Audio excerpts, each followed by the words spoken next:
కూడా ఎందుకు ఈరోజు ఇక్కడ మీటింగ్లో ఉన్నామంటే మక్బూలన్న హజ్ యాత్రలో అంటే పవిత్రమైన పండగ ఉంది కాబట్టి, ముసల్మానుల పండుగ ఉంది కాబట్టి దాంట్లో పాల్గొనేదానికి, అదేవిధంగా ఆయన పవిత్రమైన హజ్ యాత్రకు వెళ్ళినారు కాబట్టి, సో ఈరోజు ఆయన మీరందరూ వచ్చి ఇక్కడ నా ఒక కార్యకర్తలందరికీ కూడా మీరు కూడా అండగా ఉంటూ ఈ యొక్క కదిరి నియోజకవర్గంలో వెన్నుపోటు దినం అనే కార్యక్రమాన్ని సక్సెస్ఫుల్గా జరపాలి.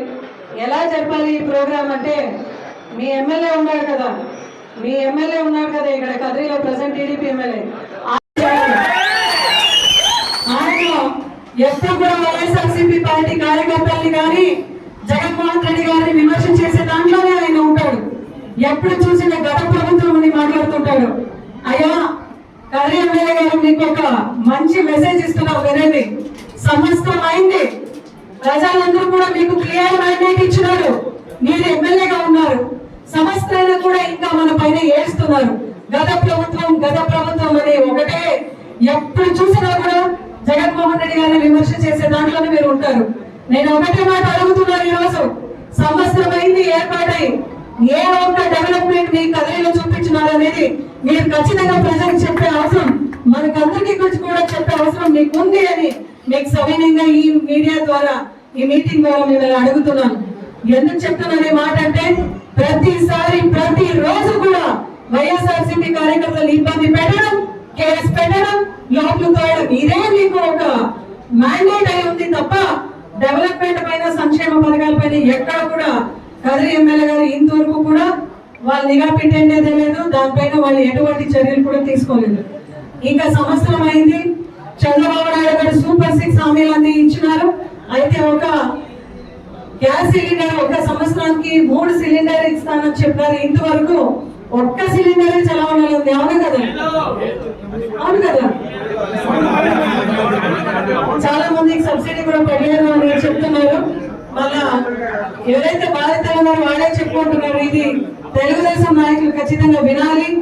అదేవిధంగా బస్సులు అయితే మేమైతే చాలా రోజుల నుంచి వెయిట్ చేస్తున్నాం, మహిళలందరూ కూడా ఎప్పుడు బస్సు ఎక్కుతామా దిగుతామా అని. అయితే వాళ్ళు మహానాడులో స్టేజ్ ఎక్కుతూనే ఉన్నారు, వాళ్ళు మాట్లాడుతూనే ఉన్నారు. అదేవిధంగా మహానాడు ఎందుకు పెట్టుకుంటారని అడిగితే 3 రోజులు సూపర్ సక్సెస్ అని చెప్పుకుని వాళ్ళే శవాశంకొని పోయినారు. ఆడ ఒక్క మనిషి కూడా టీడీపీకి చెందిన ఎమ్మెల్యే మంత్రులు కూడా బీసీలు చాలా మంది ఉన్నాం, బీసీలకు ఎప్పుడు పెన్షన్ ఇస్తారని డేట్ కూడా చెప్పలేకపోయినారు. అక్కడ మళ్ళా పెళ్లి కాకుండా ఆడపిల్లలు ఎవరైతే ఉన్నారో 10,000 ఇస్తానని చెప్పినారు. అస్సలు దాని గురించి ఊసే లేదు. అంటే మహిళలంటే ఇంత చిన్న చూపు ఎందుకు ఈ టీడీపీ ప్రభుత్వానికి, అదే విధంగా కూటమి ప్రభుత్వానికి అని అడుగుతున్నాం. మళ్ళా నేను చెప్పినారు రైతులందరినీ కూడా ఆదుకుంటామని. ఇంతవరకు కూడా ఈ యొక్క రాయలసీమలో, ఉమ్మడి అనంతపురం జిల్లా, సత్యసాయి జిల్లాలో కూడా మనకి మెయిన్ క్రాప్ వచ్చేసి గ్రౌండ్నట్. ఇంతవరకు కూడా మీరు ప్లేస్మెంట్ జరిపించినారా? మీరు ఇంతవరకు కూడా సీడ్స్ అన్ని కూడా సేకరించినారా? కనీసం డేట్ అయినా అనౌన్స్ చేశారు వేరుశనగ ఎప్పుడు ఇస్తున్నారని. జగన్మోహన్ రెడ్డి గారు ఎప్పుడు కూడా రైతులకు అగ్రపీఠం వేస్తూ ఖరీఫ్ వచ్చింది అంటే సీడ్స్ అన్ని ప్లేస్మెంట్ చేసి ఎన్నో మీటింగ్లు తీసుకుని రైతులకి ఎక్కడ ఇబ్బంది కాకూడదు అని రైతు భరోసా ద్వారా రైతులను రాజుగా చూడాలని జగన్మోహన్ రెడ్డి గారు ఆ రోజు ఎంత పూర్తి స్థాయిలో వర్క్ చేసినాం. ఇన్సూరెన్స్ కావచ్చు, అదేవిధంగా ఎప్పటికప్పుడు పంట నష్ట పరిహారం అనేది ఇస్తూ రైతుల్ని కాపాడుకునే ఏకైక నాయకుడు ముఖ్యమంత్రిగా ఆ రోజు చేశారంటే అది జగన్మోహన్ రెడ్డి గారే. ఇక మహిళలందరినీ కూడా మహిళా సాధికారత వైపు నడిపించిన ఏకైక ముఖ్యమంత్రి గారు మన జగన్మోహన్ రెడ్డి గారే. ఈ రోజు ఆయన్ని చూసుకొని ఒక ట్రెండ్ సెట్ లాగా చేసుకుంటూ ఆయన ఏదైతే సంక్షేమ పథకాలన్నీ అమలు చేస్తున్నారో అవన్నీ కాపీ కొట్టడమే, మాత్రమే కాపీ కొట్టి అనౌన్స్ చేశారు, ఎక్కడ కూడా అమలు చేయలేదు. ఈ రోజు చంద్రబాబు నాయుడు గారికి ఒకటే ప్రశ్న అడుగుతున్నారు. ఈ రోజు జగన్మోహన్ రెడ్డి గారు, ఇప్పుడు డాక్టర్ రాజశేఖర్ రెడ్డి గారు అంటే ఫ్రీ కరెంట్ అంటాం, అదేవిధంగా జగన్మోహన్ రెడ్డి గారు అంటే అమ్మఒడి అని చెప్తాం, రైతు భరోసా అని చెప్తాం, మహిళలకు చేయూత ఇస్తూ 18,750 ఇచ్చిన మహానుభావుడు జగన్మోహన్ రెడ్డి గారు అంటాం. ఇదే చంద్రబాబు నాయుడు గారికి ఒక స్ట్రైట్ క్వశ్చన్ అడుగుతున్నాం. మీరు ఏదైనా ఒక పథకం నీకు గుర్తింపు ఉన్నట్లు మీరు ఇన్నాళ్ళు మీరు ముఖ్యమంత్రిగా చేశారు కదా, ఎక్కడైనా ఇది నా సొంతంగా నా మానసిక నా ఆలోచనతో వచ్చిన ఈ సంక్షేమ పథకం ప్రతి చోట్ల అమలు చేశామనేది ఎక్కడ ఒక్క క్రెడిట్ ఉందా అని మిమ్మల్ని అడుగుతున్నాం. పవన్ కళ్యాణ్ గారు అయితే అక్రమ అరెస్ట్ ఎక్కడెక్కడ జరుగుతుందో వైఎస్ఆర్సీపీకి సపోర్ట్ చేసిన ఆఫీసర్స్ కానీ ఐఏఎస్ ఆఫీసర్స్ కానీ ఐపీఎస్ ఆఫీసర్స్ కానీ ఎక్కడ కూడా అరెస్ట్ చేసిన చరిత్ర ఎప్పుడు కూడా స్వాతంత్రం వచ్చిన నుంచి లేదు. ఈసారి ఐఏఎస్ ఐపీఎస్ ను కూడా టార్గెట్ చేసి లోపలికేసే పరిస్థితి కూటమి ప్రభుత్వంలో. ఈరోజు అడుగుతున్నాను, పవన్ కళ్యాణ్ గారు ఎలక్షన్ కు ముందు అయితే మాట్లాడినారు ఆఫీసర్స్ అందరికీ కూడా రక్షణ పరిరక్షణ ఉంటుంది అన్నారు. మళ్ళీ ఇంత అన్యాయం ఇంత చోట జరుగుతున్నా కూడా ఆయన ఎందుకు మాట్లాడడం లేదు? అదే విధంగా కడపలో మహానాడు చేస్తూ డాక్టర్ రాజశేఖర్ రెడ్డి గారు చుట్టూ కూడా విగ్రహం చుట్టూ కూడా అక్కడంతా ఎల్లో ఫ్లాగ్స్ బ్యానర్స్ అంతా కట్టినారు.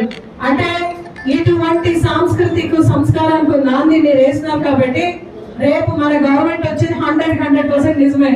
మా కార్యకర్తలు టీడీపీ వాళ్ళ నాయకుల ఇంటి పైన వైఎస్ఆర్సీపీ జెండా కట్టే ఒక సంస్కృతికి మీరే నేర్పించినారు కాబట్టి ఈ యొక్క లెక్క కూడా మేము సరి చేస్తామని సభాముఖ్యంగా తెలియజేసుకుంటూ, వెన్నుపోటు దినం కార్యక్రమం జగన్మోహన్ రెడ్డి గారు చాలా ప్రెస్టీజ్ గా చేయాలని అనుకుంటున్నారు. ఎందుకంటే ఏదో ఒక మాట చెప్పి అధికారంలో కూర్చుంటే అడిగేవాళ్ళు ఎవరు ఉండరు అని కూటమి ప్రభుత్వం వాళ్ళు అనుకుంటున్నారు. అది కరెక్ట్ కాదు. అడిగేకి ఈ ఆంధ్రప్రదేశ్ రాష్ట్రంలో ఒక డైనామిక్ లీడర్ ఉన్నాడు జగన్మోహన్ రెడ్డి గారి ఆధ్వర్యంలో.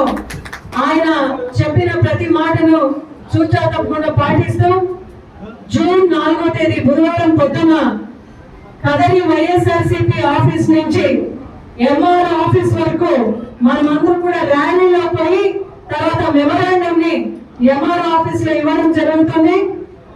మక్కులన్న గైర్ హాజరీలో దయచేసి అందరూ కూడా డిసిప్లిన్ గా ఉంటూ అందరూ కూడా ప్రతి ఒక్కరు కూడా కదరిలో నలమూల నుంచి వచ్చి స్వచ్ఛందంగా వచ్చి పార్టిసిపేట్ చేయాలని మీ అందరినీ కూడా కోరుకుంటున్నాను. ఇది మన ప్రెస్టీజ్ కార్యక్రమం. మనం ఎంతగా బలం అనేది చూపిస్తే అంతగా ఇక్కడ కందికొండ గారి హృదయంలో కూడా ఒక రైలు పరిగెత్తించాలని కదరి లీడర్స్ అందరినీ కూడా పేరు పేరుగా నేను విన్నవించుకుంటూ దయచేసి ఈ ప్రోగ్రామ్ ని పెద్ద ఎత్తున సక్సెస్ చేయాలి. ప్రజలందరికీ కూడా అండగా నిలబడాలి. ప్రజలందరికీ కూడా ఏదైతే వీళ్ళు సూపర్ 6 హామీ చెప్పినారో అది అమలు చేసే వరకు ప్రజల పక్షాన నిలబడి గట్టిగా పోరాటం చేసేదానికి ప్రతి ఒక్కరు సిద్ధమా? జై జగన్, జోహార్ వైఎస్ఆర్. పోస్టర్ ఆవిష్కరణ చేస్తారు.